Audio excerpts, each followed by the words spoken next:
હાલ સુધીની પૂછપરછ દરમિયાન જે વ્યક્તિઓએ સિમ કાર્ડ પોતે એક્ટિવ કરેલા છે, સમર શહીદ રાઠોડ તથા જૈનુલ આબેદીન રજીત રાઠોડ, આણંદ વિદ્યાનગર તથા આણંદ જિલ્લાના અલગ અલગ નાના ટાઉનની અંદર જે છૂટક વેચાણ કરતા હોય છે એ વ્યક્તિઓ પાસેથી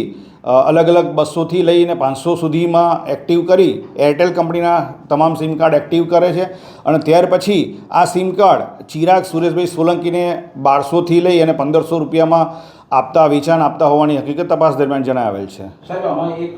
આ બાબતે હાલમાં જેટલા પણ વ્યક્તિઓની જ્યારે રેડ કરી ત્યાર પછી હાલ સુધીની પોલીસ કસ્ટડી દરમિયાન જેટલી પણ ઇન્ફોર્મેશન